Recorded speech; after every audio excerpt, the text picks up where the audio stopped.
আমাদের রক্ত যেমন আছে, মাংস যেমন আছে শরীরে, আমাদের হৃদয়ে কিন্তু পাথর নেই। এবং তাই একথা বলার জন্য আমাকে জেলেও ভরে দেওয়া যেতে পারে, কিন্তু আই ডোন্ট কেয়ার। আমি মনে করি মানুষ যখন বিপদে পড়ল, সে লাল কি সাদা কি হলুদ বা সবুজ আমার দেখার দরকার নেই। তাদের পাশে দাঁড়িয়ে তাদের অহংকার, তাদের মর্যাদা, তাদের সম্মান, তাদের অস্তিত্ব, তাদের অস্মিতা সব কিছু ফিরিয়ে দেওয়ার দায়িত্ব আমরা কেউ অস্বীকার করতে পারি না। আমি দেখছিলাম পুরো কেস স্টাডি করে। আমার সাথে অনেক ভাইস চ্যান্সেলররা এখানে আছেন, আপনাদের সাপোর্ট দিতে এসছেন।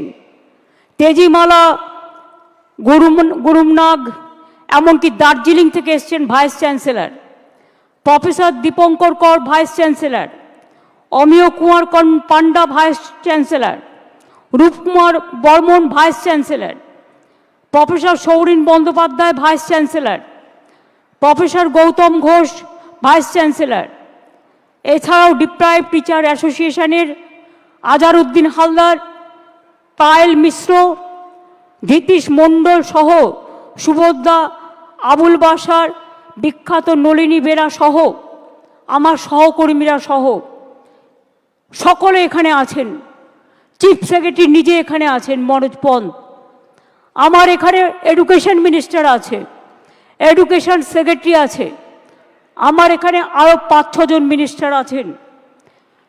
আমি আপনাদের বলবো, যারা যোগ্য, যারা বঞ্চিত হয়েছেন, আসুন আমরা দুটো ভাগে ভাগ করি। এখনো পর্যন্ত সুপ্রিম কোর্ট আমাদের জানাতে পারেনি কারা যোগ্য আর কারা অযোগ্য। আইনে বলা আছে, আইনে বলা আছে 9,000, 10,000 people can go scot free, but one innocent cannot be punished. এটা হচ্ছে আইনের প্রিন্সিপাল। 2022 থেকে খেলা শুরু করেছিল, একটা নোংরা খেলা। চাকরি দেওয়ার ক্ষমতা নেই, চাকরির কারার যাদের ক্ষমতা আছে তাদের আমি ধিক্কার জানাই। আপনাদের একটা জিনিস বুঝতে হবে, কোনটা মুখ আর কোনটা মুখোশ। কারা যাত্রাপালার মাধ্যমে আপনাদের ভুল বোঝাচ্ছে। রাজ্য সরকার সর্বতোভাবে প্রচেষ্টা নিয়েছিল। প্রথমে সিঙ্গেল বেঞ্চে, আমি যদি মিথ্যে কথা বলি আপনারা আমাকে ধরিয়ে দেবেন, কারণ আপনারা সকলে এর সঙ্গে অবগত আছেন। প্রথমে অভিজিৎ বাবুর বেঞ্চে, সিঙ্গেল বেঞ্চে একাদশ দ্বাদশ শ্রেণী বাতিল করে দেওয়া হয় লিস্ট। তারপরে ডিভিশন বেঞ্চে অন্যান্যদেরটা সবটাই করা হয় এবং সিবিআইকে কেসটা দেওয়া হয়। আমরা সিবিআইকে নন কোঅপারেশন করিনি। আমরা বলেছিলাম বাছুন কে যোগ্য আর কে অযোগ্য। যদি কেউ অযোগ্য হয়, তথ্য প্রমাণ দিয়ে প্রমাণিত করতে পারেন, নিশ্চয়ই গভর্নমেন্ট মানে এসএসসি সেটা মেনে নেবে, আমার মানতে কোনো আপত্তি নেই। কেউ যদি কোনো ভুল করে থাকে তার দায়িত্ব আমরা কেন নেব? আমরা চাই কোনো যোগ্য ব্যক্তির যেন চাকরি না যায়, এটা আমরা অলওয়েজ চাই। কিন্তু ব্যাপারটা কিভাবে বলা হচ্ছে, বলছে 26-এ ভোটে পরাজয় হলে আমরা চাকরি করে দেব। যারা বলছেন, আমি একটা কথা আপনাদের বলি, তারপরে আপনাদের কথায় আমরা কি করতে পারি আমি আসব। তার কারণ কদিন ধরে আমাকে প্রচণ্ডভাবে, যে মানুষটা জানে না কি হয়েছে, যে মানুষটা কোনো ব্যাপারে আমি চ্যালেঞ্জ করে বলছি, আমি আমার জীবনে জেনে শুনে কোনো পানিশমেন্ট কাউকে দিইনি এবং মনে রাখবেন জেনে শুনে কারো চাকরি খাইনি।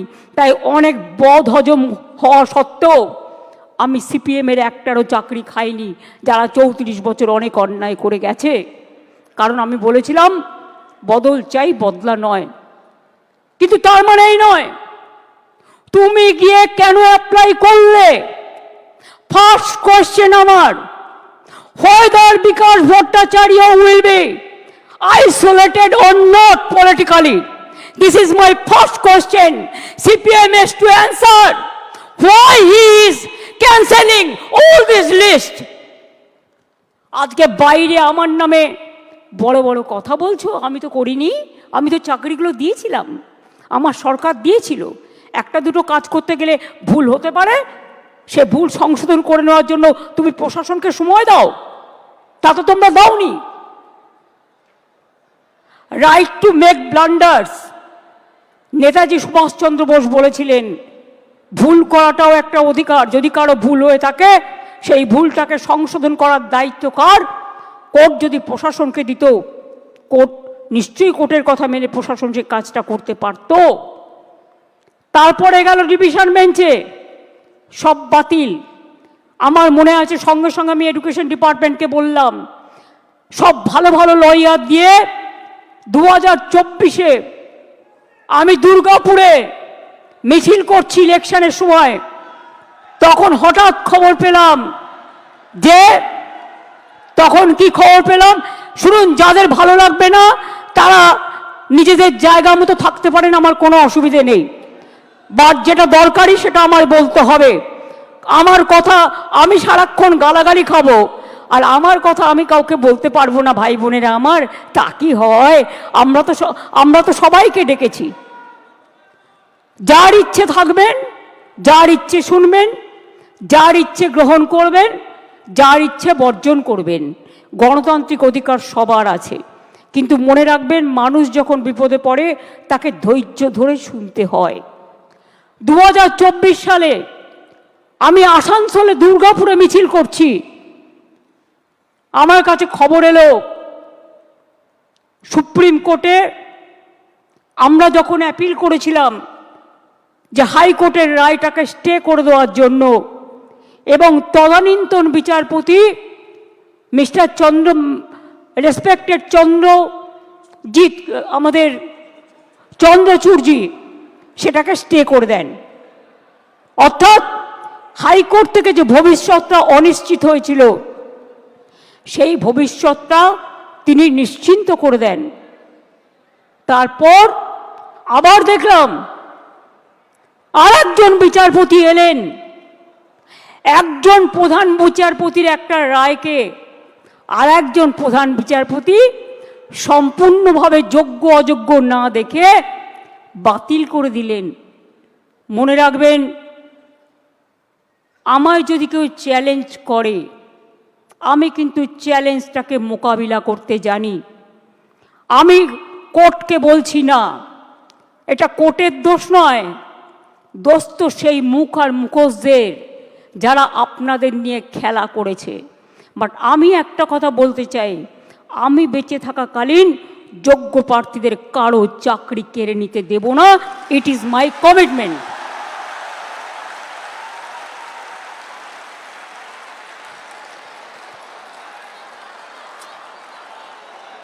শিক্ষা ব্যবস্থাকে ভেঙে পড়ার জন্য,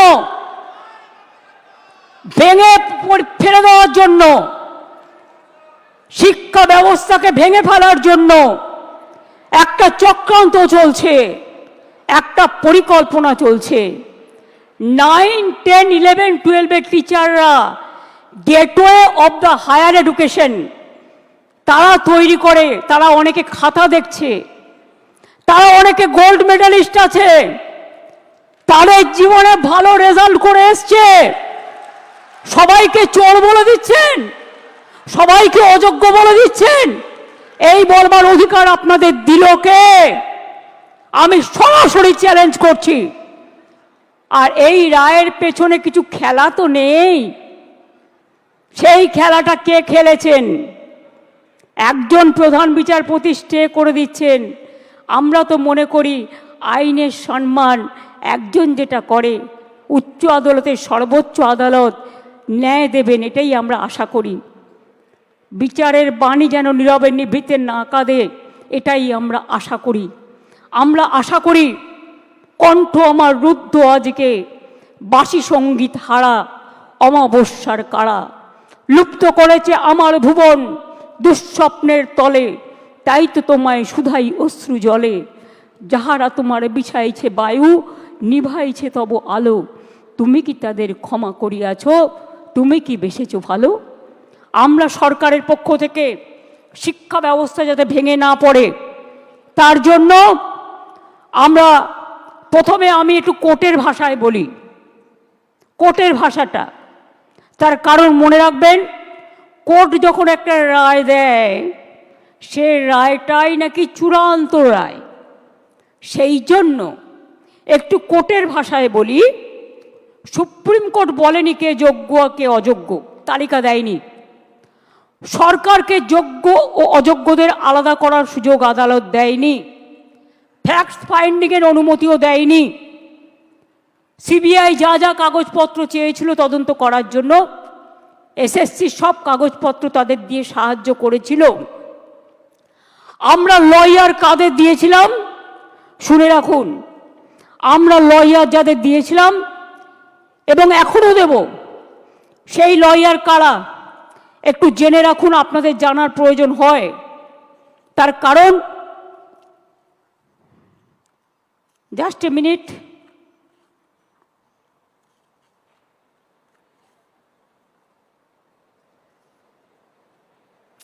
সম্ভবত আমার যতটুকু মনে আছে অভিষেক মনু সিংভি ছাত্রদের হয়ে লড়েছে। যাই হোক, তোমাদের সাপোর্ট দিয়েছি আমরা, হেল্পিং হ্যান্ডস। অভিষেক মনু সিংভি, এবার আমরা বলেছি, এবার আমরা কাদের নিচ্ছি সেটা বলে দিচ্ছি। আমরা অভিষেক মনু সিংভিকে বলছি, আমরা কপিল সিব্বলকে বলছি, আমরা রাকেশ দ্বিবেদীকে বলছি, আমরা কল্যাণ ব্যানার্জিকে বলছি, আমরা প্রশান্ত ভূষণকেও বলতে বলেছি, এবং তাছাড়াও আরও অনেক লিগাল ফার্ম থাকবে যারা রাজ্য সরকারের হয়ে যোগ্য টিচারদের সমর্থনে আইনের লড়াই করবে। আমি কোর্টের কথায় বলছি, এই লাইনটা আমি বলবো কোর্টের কথায়। কারণ মনে রাখবেন, আজকে যে আলোচনাটা হচ্ছে এই রেকর্ডটা কেউ কেউ আবার ট্যাপ করে প্রধান বিচারপতির কোর্টে পাঠাবেন আমাকে যাতে জেলে পড়া যায়। তাই মনে রাখবেন, আমি লটা জানি, আমি নিজেও লয়ার হিসেবে অনেকগুলো কেস করেছি। While we are bound by the ruling of the Honorable Supreme Court, যারা এটা কোর্টে পাঠাবেন ভালো করে শুনে নিন। While we are bound by the ruling of the Honorable Supreme Court, we are taking proactive steps to ensure that the situation is handled with the utmost care and fairness. We will explore all possible legal avenues, including seeking modifications of the judgment and other reliefs to provide justice to those who have been affected. যারা আজকে শিক্ষা কাঠামোকে সম্পূর্ণ ভেঙে দিয়েছে, আমি তাদের জন্য বলতে চাই, আমরা এটা নিশ্চিত করব। আমরা একটা ক্ল্যারিফিকেশন চাইব প্রথমে। তার কারণ, যে যারা এখন চাকরি করছেন, ভালো করে শুনুন, এইটা আমরা ক্ল্যারিফিকেশন চাইব কোর্টের কাছে ফার্স্ট, যে তারা আজকে কি করবেন। আপনারা যে বললেন নতুন করে পরীক্ষা নিয়ে লিস্ট করতে, আগে আমাদের জানতে হবে যে স্কুলের বাচ্চাগুলোকে তারা পড়াতেন, যারা স্কুলে যেতেন, যারা কাজ করতেন, যারা শিক্ষক শিক্ষিকারা আজও স্কুলে অনেকে যাচ্ছেন, তাদের জন্য আপনাদের কি ক্ল্যারিফিকেশন? স্কুল কে চালাবে? কাজগুলো কে চালাবে? না খেয়ে মানুষ মেরে দেবার অধিকার তো আমারও নেই, আপনারও নেই, কারোরই নেই। তাই এইটার ব্যাপারে আমার অনুরোধ, যারা চাকরি দিতে পারবেন না তারা যেন চাকরি কেড়ে না নেন, এটা নিশ্চিন্ত করবার জন্য যা করার এডুকেশন ডিপার্টমেন্ট করবে। আদালতের রায় বেরোনোর 15 মিনিটের মধ্যে আমি নিজে চিফ সেক্রেটারি এডুকেশন ডিপার্টমেন্টকে দিয়ে ডিটেলস মিটিং করিয়েছি এবং আমরা আমাদের প্রসেস শুরু করতে বলেছি। আদালতের রায় বেরোনোর 2 ঘন্টার মধ্যেই চিঠি পাঠানো হয়েছে কমিশনকে। আমার বিশ্বাস, আমি আপনাদের বলছি, আমি এখন ভবিষ্যতেরটাও বলে রাখছি। ধরুন ক্লারিফিকেশনে বলে দিল না, চাকরি করা যাবে না যতক্ষণ পর্যন্ত ফ্রেশ অ্যাপয়েন্টমেন্ট হবে না। আমায় দুটো দিক ভেবে রাখতে হচ্ছে, কোনটা মাইনাস হতে পারে, কোনটা প্লাস হতে পারে। ইফ ইট ইজ মাইনাস, তাহলে আমরা কি করব?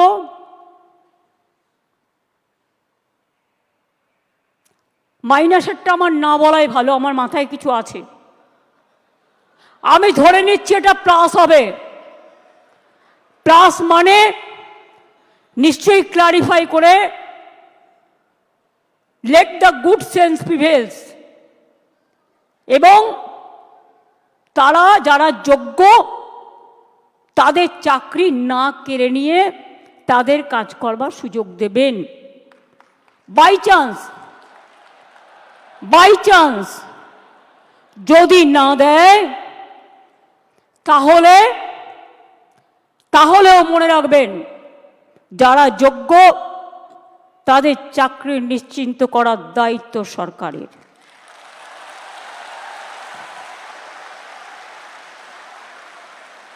পরিষ্কার বলছি, কোনো রাগঢাক নেই। সুপ্রিম কোর্টের আইন অনুযায়ী করব। কিভাবে করব? যখন কেউ পথ দেখায়, পথের মধ্যেই পথ খুঁজে নেয়। পথে চলতে গেলে গর্ত আসতে পারে, পথে চলতে গেলে কিছু রাস্তা ভাঙা থাকতে পারে, বাট ভাঙা রাস্তা পেরিয়েই মানুষকে এগিয়ে যেতে হয় সফল রাস্তায়। এবং তাই মনে রাখবেন, আমাদের plan A ready, B ready, C ready, D ready and E ready. মনে রাখবেন, এই যোগ্য টিচারদের চাকরি যাতে কোনোভাবে না যায়। যদি বলে তোমাকে 2 মাসে প্রসেস করতে হবে, আপনাদের তো কেউ চাকরি টার্মিনেট করেনি এখনো পর্যন্ত, করেছে কি? কোনো নোটিশ পেয়েছেন? আপনার বিরুদ্ধে দুর্নীতি না যদি প্রমাণ করতে পারে, তো কি আপনাকে কেউ যেতে বারণ করেছে? যান না, আপনি আপনার কাজ করুন না। আপনার কাজ কে বারণ করেছে? আপনারা বাচ্চাদের শিক্ষা দেবেন না? আপনারা বাচ্চাদের পড়াবেন না? আপনারা স্কুলগুলোতে ক্লাস করবেন না? হ্যাঁ, তখন যদি সুপ্রিম ভলেন্টারিলি সার্ভিস কিন্তু সবাই দিতে পারে, সেখানে কিন্তু আটকাবার কোনো জায়গা নেই কারো। সেখানে কি করে আপনাদের চলবে? ধরুন ধরে নিলাম ওরা করলো না, বলল না হবে না, তখন আমি কি করব? তখন আমি এডুকেশন ডিপার্টমেন্টকে রিকোয়েস্ট করতে পারি। কি রিকোয়েস্ট? এটা আমরা লিগাল আলোচনা করেই বলছি যে 2 মাস বলেছে তো 3 মাসের মধ্যে প্রসেস কমপ্লিট করতে হবে। যারা চাকরি করছেন, দাঁড়া, আরে ভাই, আমি মাইনাসটা তো বলে রাখবো। ধরুন যদি না করে সুপ্রিম কোর্ট, তাহলেও মনে রাখবেন অল্টারনেটিভ যা করার আমরা করব। এবং সেক্ষেত্রে আপনারা যাতে আবার চাকরি ফিরে পান, তার ব্যবস্থা প্রসেসের মধ্যে দিয়েই 2 মাসের মধ্যেই কমপ্লিট হবে এবং আপনাদের চাকরি ব্রেক হবে না। কারণ আপনার এক্সপিরিয়েন্স এবং অ্যাডিশনাল কনসেশন আপনারা পাবেন যারা 10 বছর ধরে চাকরি করছেন। এটা মাথায় রাখবেন।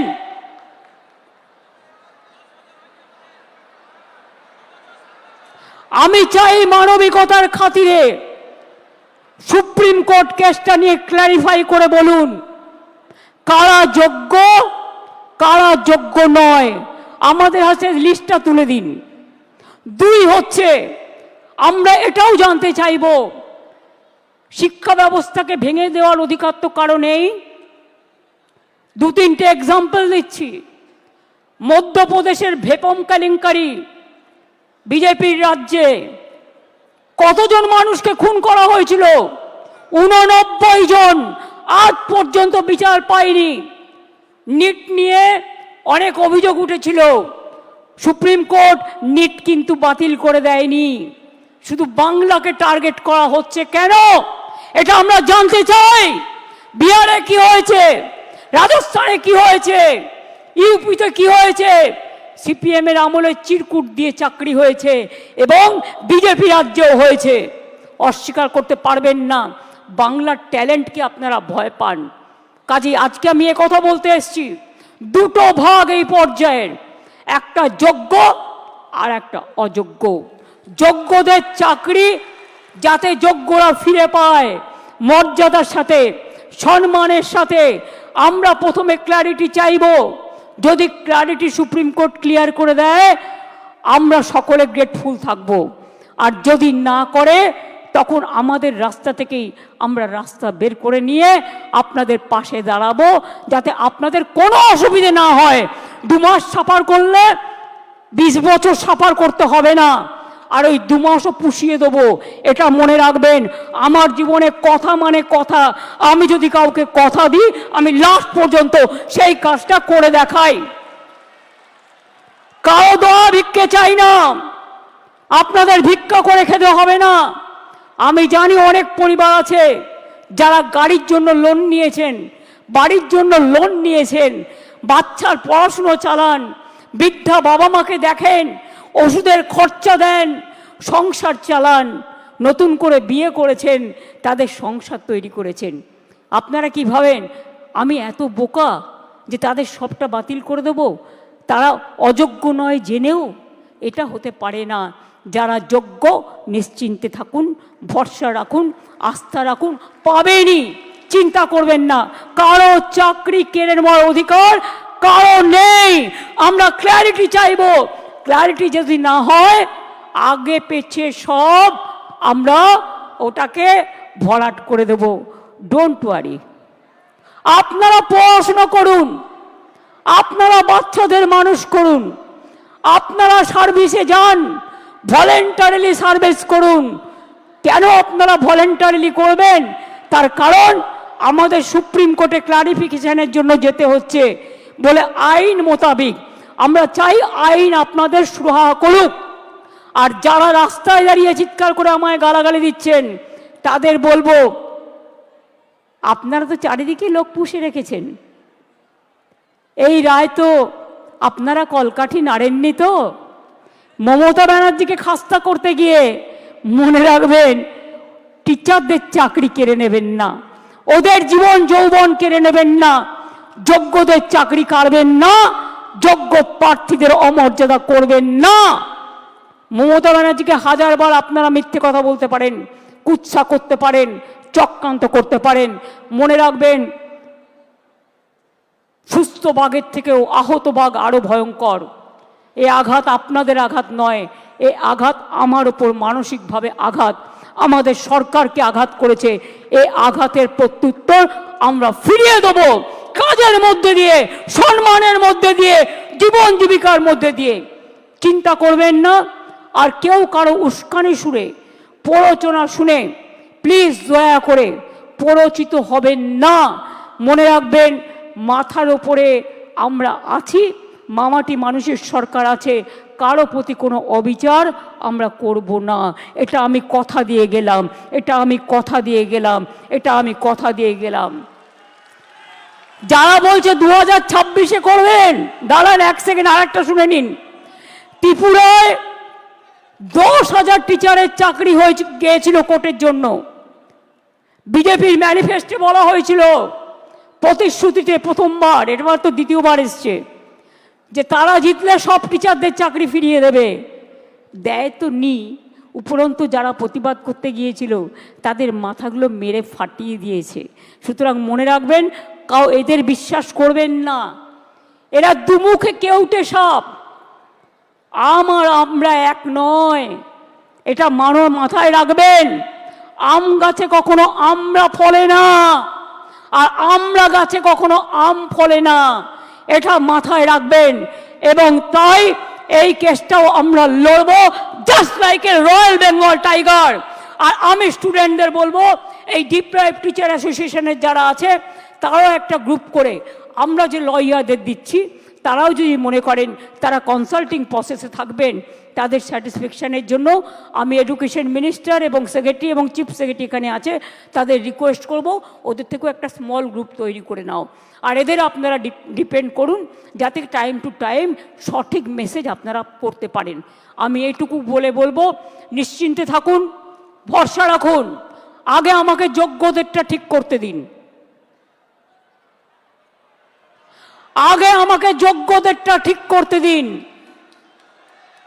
তারপরে আমি অন্য কথা বলবো, আমি আবার ডাকবো। আগে যোগ্যদেরটা হয়ে যাক, বাদবাকি যারা থাকবেন, যাদের অযোগ্য বলা হচ্ছে তাদের বিরুদ্ধে কি কি এভিডেন্স আছে আমি দেখব।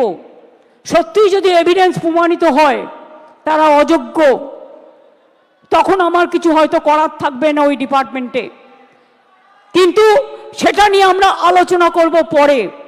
আগে ফার্স্ট ফেজ যোগ্যদেরটা রক্ষা করা, সেকেন্ড ফেজ কাকে অযোগ্য বলেছে, কেন বলেছে, কি কারণে বলেছে, কোন এজেন্সি তদন্ত করেছে, কি কি কাগজপত্র আছে, টোটালটা দেখব। তারপরে তাদের নিয়ে আমি আলাদা করে মিটিং করে আমাদের কথা বলবো। আমার মনে হয় আপনারা নিশ্চিন্তে থাকুন, চিন্তা করবেন না এবং যোগ্য অযোগ্যের মধ্যে গন্ডগোল লাগাবেন না। ভাই ঠিক আছে, ঠিক আছে, যে কেউ অ্যাপ্লিকেশন দিতে পারেন। আমি এটাই বলবো, নিশ্চিন্তভাবে আপনারা বাচ্চাদের শিক্ষা দিন এবং যোগ্যরা যারা আছেন শিক্ষা দিন, শিক্ষিত করুন। বাদবাকি যারা আছেন আমি বলেছি তো পরে কথা বলবো, তাদের সাথেও যখন সুযোগ হবে আমি নিশ্চয়ই তাদের কথা শুনবো। এবং ফার্স্ট আমাকে তদন্তটা করতে দিন, ফার্স্ট আমাদের তদন্তটা করতে দিন। আমরা দেখতে চাই, শুনুন, পথ যখন হারিয়ে যায় নতুন পথ একটা খুঁজে পাওয়া যায়। কাজেই দুটো পথই আমাদের কাছে, আমরা ক্লারিফিকেশন চাইব, আইনের ধারা অনুযায়ী কাজ করব, আইন মোতাবেক কাজ করব। বাট কারো চাকরি যাওয়াটা আমাদের ধর্ম নয়, চাকরি ফিরিয়ে দেওয়াটা, চাকরি করে দেওয়াটা আমাদের ধর্ম। আমি এইটুকু বলে আমি আশা করব শিক্ষক শিক্ষিকারা তাদের কাজে তারা যেমনভাবে কাজ করছেন তারা কাজ করবেন, তাদের যেন কোনো রকমভাবে কোনো অসুবিধে না হয়। শিক্ষক না হলে আমার শিক্ষা ক্ষেত্রটাই টোটাল কোলাপস করে যাবে, বাচ্চারা পড়াশোনা করতে পারবে না। অনেকে খাতা দেখছেন, তারা খাতা দেখতে পাচ্ছে না। ভাই দাঁড়াও, তুমি কি অযোগ্য লিস্টে আছো? দাঁড়াও, তুমি কি অযোগ্য লিস্টে আছো? তুমি যোগ্য না অযোগ্য লিস্টে? তো যোগ্যদেরটা তো বলে দেওয়া হয়েছে, আবার কি? We have said everything. I think it is clear, it is very clear, nothing is left out.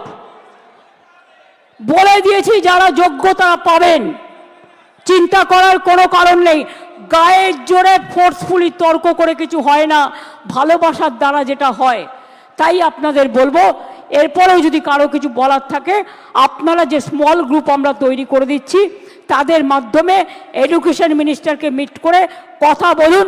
আমি যোগ্যদের চাকরি কাড়ব না, যেমন করেই হোক কোনো না কোনো ব্যবস্থা করে দেব। আমি এটুকু আপনাদের বলতে পারি, চিন্তা করবেন না। আগে কোর্টে যাব, কোর্টে গিয়ে কোর্টের সিদ্ধান্ত জানব, কোর্টে ক্লারিফিকেশন নেব, তারপরে কি ব্যাপার, কি ব্যাপার ওটা তো আমি আইনের ব্যাখ্যা বললাম।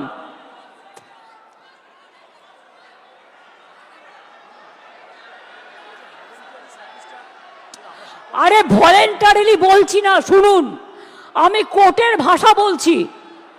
Please understand, now we are under the court verdict and court judgement. আর আপনাদের রিপ্রেজেন্টেশন এখানে আছে। আমি কেন বলছি, কোর্ট আমায় বলতে পারে আমি বাতিল করলাম, তুমি ওদের কেন যেতে বলছো? আমি যেতে বলছি এই কারণে যে যে কেউ সার্ভিস দিতে পারে ফর হিউম্যানিটি, তাদের সার্ভিস কেউ কাটতে পারে না। সুতরাং কোর্টের আইন মেনেই যোগ্যদের জন্য ওদের পথ দুটো খোলা আছে। মনে রাখবেন, কোর্টের আইনেই দুটো পথ খোলা আছে। সেই পথ খোলা থেকে আমরা আপনাদের ব্যবস্থা করে দেব যাতে কেউ চাকরি না হারান। প্লিজ আন্ডারস্ট্যান্ড, আমাদের কোর্টের অর্ডারও মানতে হবে, কোর্টে ক্লারিফিকেশনও চাইতে হবে, রিভিউ পিটিশনও করতে হবে। সেই জন্য বলছি, যতক্ষণ পর্যন্ত রিভিউ পিটিশনটা ক্লিয়ারেন্স না হচ্ছে আপনারা আপনাদের কাজ তো করতে পারেন। কে বাধা দিয়েছে? আপনাদের তো গভর্নমেন্ট থেকে টার্মিনেট লেটার দেয়নি। তো why you are asking me? Don't repeat this question না, এটা আপনার মাইনাস হতে পারে। বুদ্ধি খরচ করুন, বুদ্ধিমানেরা বুদ্ধি খরচ করে, বুদ্ধি খরচ করে কাজ করুন।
আমি শিক্ষকের সঙ্গে যোগ্য শিক্ষাকর্মীও আছে, তারাও আচ্ছা, যোগ্য শিক্ষাকর্মীও যারা আছেন তাদেরও আমি আলাদা করে দেখছি না, আপনারা আপনাদের কাজ করবেন।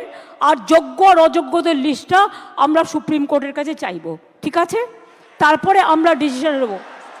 প্লিজ, আপনার চাকরি গেলে যেমন ক্ষতি, অন্যের চাকরিও যদি বিনা কারণে যায় যারা যোগ্য, সেটাও কিন্তু তাদের ক্ষতি, এটা মাথায় রাখবেন। তাছাড়াও সুপ্রিম কোর্ট আর একটা অপশান দিয়েছে। অপশানটা কি? যদি আপনারা কেউ পুরনো জায়গায় কাজ করে থাকেন, পুরনো জায়গাতেও আপনারা গেলে সেখানে আপনাদের নিয়ে নেবে। 3টে অপশান সুপ্রিম কোর্ট দিয়েছে, এটা মাথায় রাখুন, ভালো করে কোর্টের আইনটা পড়ুন। আমি এখন ল অনুযায়ী বললাম, as per law which is possible for me, I clarified. Next our clarification, we will ask through our advocate to the highest court. এটাই লাস্ট ওয়ার্ড, এটাই এ, এটাই বি, এটাই সি, এটাই ডি, এটাই এ, এটাই এ টু জেড। এই ভরসাটুকু রাখুন। আশা করি ভালো থাকবেন, সুস্থ থাকবেন, কাজ চালিয়ে যান। অনেক অনেক ধন্যবাদ। জয় বাংলা।